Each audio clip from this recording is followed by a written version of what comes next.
ఈరోజు మన సభ్యులు ఏదైతే ప్రశ్నలు అడిగినరో ట్రాఫిక్ రిలేటెడ్ ఎలివేటెడ్ కారిడార్స్ ఏమైనా అంటుండ్రో ఈ నగరానికే పరిమితం చేయకుండా 2000 స్క్వేర్ కిలోమీటర్ల పైన ఉన్న కోర్ అర్బన్ రీజను దానిపైన 10,000 స్క్వేర్ కిలోమీటర్లకు విస్తరించి రీజనల్ రింగ్ రోడ్డు లోపల ఒక బ్రహ్మాండమైన అద్భుతమైన నగరంతో పాటు నిర్మాణానికి అవసరమైన పరిశ్రమలు పెట్టడానికి అవసరమైన కార్యాచరణని ట్రంక్ ఇన్ఫ్రాస్ట్రక్చర్ని ఈరోజు డెవలప్ చేయాలనుకున్నాం. Regional ring road outside నుంచి దాదాపు 1,00,000 స్క్వేర్ కిలోమీటర్లు ఉంటుంది అధ్యక్ష తెలంగాణ. ఆ తెలంగాణ మొత్తం వ్యవసాయ ఆధారిత పరిశ్రమలు వ్యవసాయాన్ని చేయాలని ఒక కాంప్రహెన్సివ్ ప్యూర్ రేర్ క్యూర్లో వచ్చేసి సర్వీస్ సెక్టర్, ప్యూర్లో వచ్చేసి మ్యానుఫ్యాక్చరింగ్ సెక్టర్, రేర్లో వచ్చేసి అగ్రికల్చర్ సెక్టర్, అంటే ఒక కాంప్రహెన్సివ్ ప్రణాళిక ఈ కార్యాచరణ మొత్తం అమలు చేయడానికి ఇప్పుడు మన పాలసీని అడాప్ట్ చేసుకున్నాం అధ్యక్ష. ఈ పాలసీతో పాటు tourism policy, sports policy, industrial policy, energy policy వీటన్నిటిని కూడా ఒక పాలసీస్ తీసుకొచ్చినాం అధ్యక్ష. పాలసీ లేకుండా పనిచేస్తే గతంలో జరిగినట్టు నచ్చితే నజరానా నచ్చకపోతే జుర్మానా అనే విధానాన్ని ఈరోజు నియంత్రించాలని ప్రభుత్వం పారదర్శకంగా ఎవరైనా ఉండని ఈ పారామీటర్స్కు లోబడి అప్లికేషన్ పెట్టుకుంటే ఆన్లైన్ క్లియర్ చేసినట్టు ఈరోజు ఒక పారదర్శకమైన పరిపాలన. ఇప్పుడు గుడ్ గవర్నెన్స్ కాదు అధ్యక్ష, స్మార్ట్ గవర్నెన్స్కు మనం ఎదగాల్సిన అవసరం ఉంది. సిటిజన్ చార్ట్ పెట్టుకొని ప్రజలు ఏమడిగిన సేవలు వాళ్ళ ఇంటికే కంప్యూటర్లో ఆన్లైన్లో వాళ్ళకి ఇచ్చే ఒక వ్యవస్థను అభివృద్ధి చేస్తున్నాం అధ్యక్ష. ఈరోజు వెహికల్స్ రిజిస్ట్రేషన్ డైరెక్ట్ షోరూంలోనే మీరు రిజిస్ట్రేషన్ చేసుకోవచ్చు, ఆన్లైన్లోనే మీ డ్రైవింగ్ లైసెన్స్ రెన్యువల్ చేసుకోవచ్చు. ఏ దానికి కూడా మీరు ఆర్టీఐ ఆఫీస్కు రావాల్సినట్టు దళారుల మీద ఆధారపడాల్సిన అవసరం లేకుండా దళారీ వ్యవస్థను పూర్తిగా నియంత్రించి అవినీతిని కూడా తగ్గించి ఈరోజు ఈ అన్ని రిఫార్మ్స్ కూడా సిటీలో మనం తీసుకొస్తున్నాం అధ్యక్ష. దయచేసి సభ్యులు అభివృద్ధి విషయం వచ్చినప్పుడు రాజకీయాలకు అతీతంగా మనం ఏకమవ్వాలి, లేకపోతే ఈ ప్రాంతానికి తీరని నష్టం చేసిన వాళ్ళం అవుతాం అధ్యక్ష. రాజకీయాలు వచ్చినప్పుడు ఎన్నికలు వచ్చినప్పుడు ఎన్నికలలో గెలవడానికి ఏం కావాలా, ఏం చేయాలా, ఎవరిని ఓడగొట్టుకోవాలా, ప్రజలు ఎవరిని గెలిపించాలి వాళ్ళు నిర్ణయం చేస్తారు అధ్యక్ష. కానీ ఈరోజు ఎన్నికలు లేవు, ఈరోజు మనం అభివృద్ధి. అందుకే ఈరోజు 3 మున్సిపాలిటీలను చేసుకున్నాం, హైదరాబాద్, సైబరాబాద్ అండ్ మల్కాజ్గిరి. చాలామంది ఎందుకు చేసినారు అధ్యక్ష, మల్కాజ్గిరి ప్రాంతం వెళ్ళండి, నేను ఎంపీగా పనిచేసిన గ్రామ పంచాయతీలు ఉన్నాయి, మున్సిపాలిటీలు ఉన్నాయి, మున్సిపల్ కార్పొరేషన్ ఉంది, జిహెచ్ఎంసీ ఉంది, 4 రకాల పరిశ్రమలు. శంబీపూర్ రాజు గారు ఒకవేళ సభ్యుడు ఉంటే వారి ప్రాంతము వారికి తెలుసు, వాళ్ళ ఊరు గ్రామ పంచాయతీ ఉంది, ఆ పక్కనే మున్సిపాలిటీ ఉంది కొంపెల్లి, ఆ పక్కనే మున్సిపల్ కార్పొరేషన్ ఉన్న జవహర్ నగర్, ఆ పక్కనే జిహెచ్ఎంసీ వార్డులు ఉన్నాయి. 4 రకాల పరిపాలన స్థానిక సంస్థలలో జరగడం వల్ల గ్రామ పంచాయతీ పార్టీకి గ్రామ పంచాయతీ పనిచేస్తుంది, మున్సిపల్ పార్టీకి మున్సిపల్ పనిచేస్తుంది, మున్సిపల్ కార్పొరేషన్ వేరేలాగా పనిచేస్తుంది, జిహెచ్ఎంసీ ఇంకొకలాగా పనిచేస్తుంది. దీంతో అధికారుల మధ్యలో అవగాహనలో లోపం, ఈ అవగాహన లోపం వల్ల ఇచ్చే అనుమతులలో లోపం. ఒక దగ్గర 20 ఫీట్ల రోడ్డు ఉంటుంది, అప్పుడే 100 ఫీట్లు అవుతుంది, అప్పుడే మళ్ళీ 30 ఫీట్లు అవుతుంది. దీనివల్ల చెరువులను కాపాడలేకపోతున్నాం, కుంటల్ని కాపాడలేకపోతున్నాం, నాళాలను కాపాడలేకపోతున్నాం, రోడ్లను విస్తరించలేకపోతున్నాం. అందుకే కోర్ అర్బన్ రీజన్ మొత్తాన్ని ఒకే గొడుగు కిందికి తెచ్చి ఒకే రకమైన విధానాలతో పరిపాలన అందించాలి. జిహెచ్ఎంసీలో అయినా, సైబరాబాద్ మున్సిపల్ కమిషనరేట్లో అయినా, మల్కాజ్గిరి మున్సిపల్ కమిషనరేట్లో అయినా పరిపాలన మొత్తం ఒక గొడుగు కిందికి తెచ్చినాం, పరిపాలన సౌలభ్యం చేసినాం. ఒకసారి మున్సిపల్ కమిషనర్ ఏరియా ఒకలాగుంది, పోలీస్ కమిషనరేట్ ఇంకొకలాగుంది. అందుకే కోటర్మినస్ చేసినాం అధ్యక్ష. ఈరోజు Cyberabad municipal commissioner, police commissioner కూర్చుంటే ఎగ్జాక్ట్గా బౌండరీతో సహా మున్సిపాలిటీలో జోనల్ కమిషనర్స్ను వాళ్ళని డీసీపీ వ్యవస్థలుగా చేసినాం. ఒక డీసీపీ ఒక జోనల్ కమిషనర్ కూర్చున్నాడంటే ఎగ్జాక్ట్గా 1 ఇంచు కూడా 1 ఇల్లు కూడా తేడా లేకుండా ఏ నిర్ణయం తీసుకుని అమలు చేసినట్టు, ట్రాఫిక్ కావచ్చు, నిర్మాణం కావచ్చు, లేకపోతే కాలుష్య నియంత్రణ కావచ్చు. సో ఈ రకంగా చేసుకున్నాం. మిగతా రంగారెడ్డి ప్రాంతాన్ని మనం ఫ్యూచర్ సిటీ కమిషనరేట్ కింద పోలీస్ కమిషనరేట్ చేసినాం అధ్యక్ష. భువనగిరిని మనం ఎస్పీగా జిల్లాగా చేసుకున్నాం, సంగారెడ్డిని ఎస్పీగా జిల్లా చేసుకున్నాం, ఆ పక్కన ఉండే వికారాబాదును ఎస్పీ జిల్లా కింద చేసుకున్నాం. 4 పోలీస్ కమిషనరేట్లు, 3 జిల్లాలు, 70% తెలంగాణ ఆదాయం ఇక్కడి నుంచే వస్తుంది అధ్యక్ష. విస్తరణ కూడా జరగాల్సిన ప్రాంతం ఈ ప్రాంతంలోనే ఉంది అధ్యక్ష. అందుకే ఒక బృహత్తరమైన ప్రణాళికను తీసుకొని వచ్చి ఈరోజు ఒక ప్రణాళికబద్ధంగా అభివృద్ధి చేయాలనుకుంటున్నాం అధ్యక్ష. అడాక్ బేసిస్ మీద చేస్తలేం. భవిష్యత్ ప్రణాళికల్ని దృష్టిలో పెట్టుకొని 2034 వరకు ఏం చేయాలి, 2047 వరకు ఏం చేయాలి, దాని ప్రకారం కార్యాచరణ ఎట్లా ఉండాలి ఒక రోడ్ మ్యాప్ తయారు చేసుకున్నాము. దయచేసి సభ్యులందరికీ కూడా మీ ద్వారా తమ ద్వారా నేను విజ్ఞప్తి చేస్తున్నా, ఈ విషయానికి వచ్చినప్పుడు రాజకీయాలకు అతీతంగా వ్యవహరిద్దాము. ఈరోజు అహ్మదాబాదులో సబర్మతి రివర్ ఫ్రంట్ చేసిరు, అద్భుతం అంటారు. 60,000 ఫ్యామిలీలను రీలొకేట్ చేసింది అధ్యక్ష. 10,000 ఫ్యామిలీలకు ఈరోజు కూడా నష్టపరిహారం ఇవ్వలేదని సుప్రీంకోర్టు వరకు కేసు కొట్లాడుతారు. నిన్నగాక మొన్న ఢిల్లీలో యమునా నది ప్రక్షాళన పేరు మీద యమునా నదిని విస్తరించుకోవటం, అద్భుతంగా చేసుకుంటాం అని ఢిల్లీ ప్రభుత్వం అంటుంది అధ్యక్ష. ఉత్తరప్రదేశ్లో గంగా నది ప్రక్షాళన చేసినాం, వారణాసిని ప్రక్షాళన చేసినామని కొన్ని రాజకీయ పార్టీలు ప్రజాప్రతినిధులు అంటున్నారు. మేము ఎప్పుడు వాటిని వ్యతిరేకించలే. గుజరాత్లో సబర్మతి రివర్ ఫ్రంట్కి mayor from Congress, chief minister from BJP Narendra Modi, Congress mayor, Gujarat ముఖ్యమంత్రి నరేంద్ర మోడీ గారు ఇద్దరు కూర్చొని సబర్మతి రివర్ ఫ్రంట్ను పనులు చేయడానికి పునాది రాయేసి కలిసి పనిచేసింది అధ్యక్ష. సిద్ధాంతపరంగా కాంగ్రెస్కు బీజేపీకి పొంతన లేదు. కానీ అహ్మదాబాద్ మేయర్ కాంగ్రెస్ ఉండి ముఖ్యమంత్రి నరేంద్ర మోడీ గారు ఉన్నప్పుడు వాళ్ళిద్దరు కలిసి ఆ పని మొదలుపెట్టి ఈరోజు బాగుంది. నిన్నగాక మొన్న మా శ్రీహరి గారు మంత్రి గారు వెళ్ళి చూసి వచ్చిండ్రు.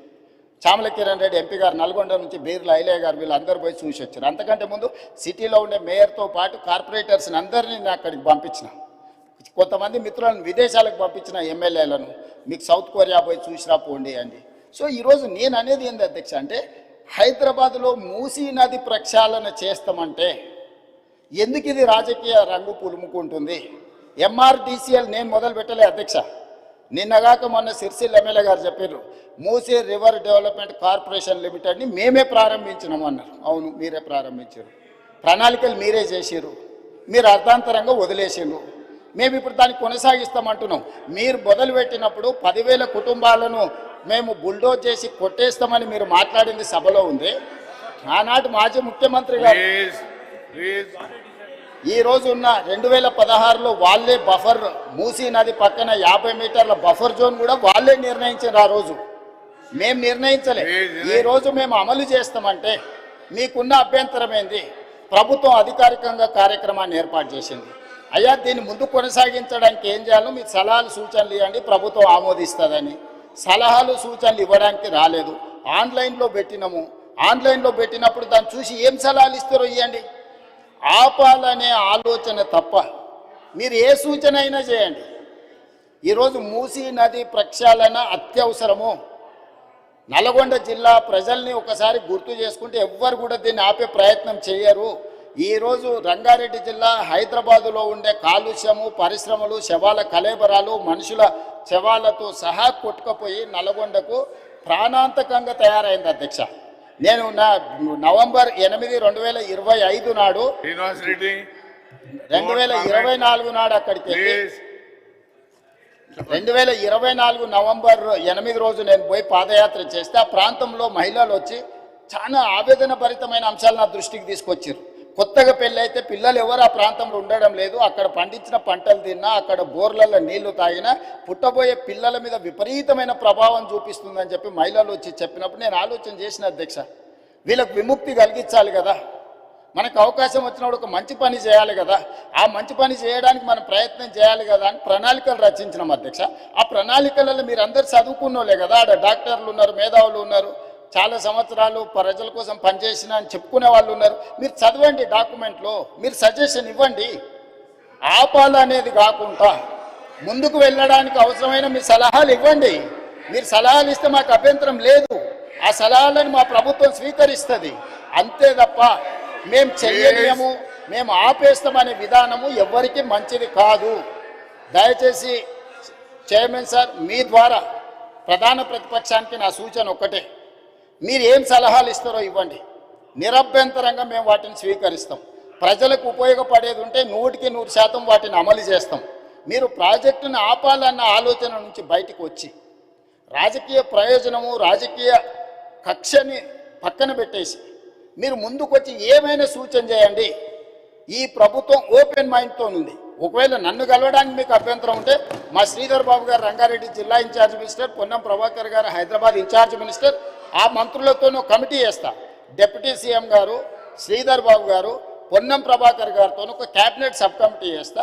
మీకు ఏమైనా సూచనలు ఉంటే క్యాబినెట్ సబ్ కమిటీకి సబ్మిట్ చేయండి. డెఫినెట్గా we will examine, we will take a final decision.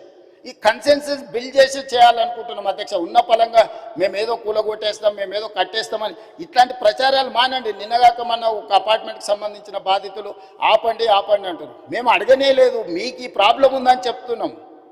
మీకు సమస్య ఉంది, ఈ సమస్యను ఎట్లా కావాలనో చేయండి అని అంటే మీరు దాన్ని ప్రచారం కోసం వాడుకోకండి. ఈరోజు ఆడ గాంధీ సరోవర్ కట్టడానికి 98 ఎకరాలు డిఫెన్స్ ల్యాండ్ కేంద్ర ప్రభుత్వం ఇస్తుంది అధ్యక్ష. టూరిజం దగ్గర రాష్ట్ర ప్రభుత్వం దగ్గర ఇంకొక 100 ఎకరాల ల్యాండ్ దాదాపు ఉంది. ఆ అపార్ట్మెంట్స్ ల్యాండ్ తీసుకోకపోయినా ప్రభుత్వానికి ఆ ప్రాజెక్టుకి ఎలాంటి ఇబ్బంది లేదు.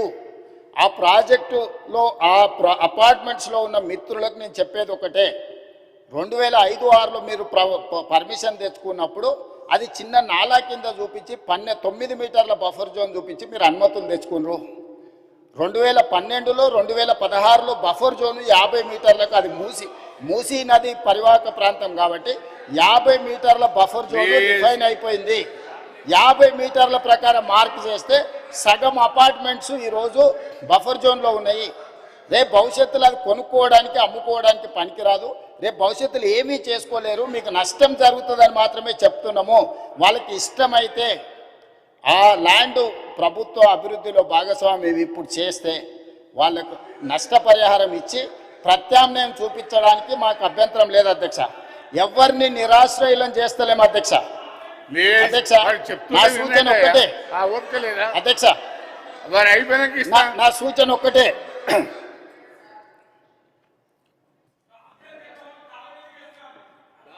అదే చైర్మన్ సార్, మూసీ పరివాహక ప్రాంతంలో ఉన్న ఎవరైతే నివసిస్తున్నారో తమరి ద్వారా రాష్ట్ర ప్రభుత్వం ఇస్తున్న మాట, ఎవరిని నిరాశ్రయులం చెయ్యము, పునరావాసం కల్పిస్తాము. నిరాశ్రయులం చేసి వీధిలో పడేయడం వేరు, అభివృద్ధిలో భాగంగా నష్టపోతున్న వాళ్ళకు పునరావాసం కల్పించడం వేరు. రాష్ట్ర ప్రభుత్వం ప్రతి ఒక్కరికి పునరావాసం కల్పిస్తుంది, మెరుగైన జీవన విధానానికి అవసరమైన ప్రమాణాలను పెంచుతుంది, విద్య వైద్యాన్ని అందిస్తుంది, మహిళా సంఘాలకు వ్యాపారం చేసుకోవడానికి అవసరమైన ఆర్థిక సహాయాన్ని అందిస్తుంది. ఎవరిని కూడా నిరాశ్రయులం చెయ్యము. తమరి ద్వారా ఆ నిర్వాసితులని వీళ్ళు ఏదైతే వాళ్ళని ఉసిగొల్పుతున్నారో వాళ్ళకి నేను మాటిస్తున్నా అధ్యక్ష, ఏ ఒక్కరికి కూడా నష్టం చెయ్యము. మీకు మెరుగైన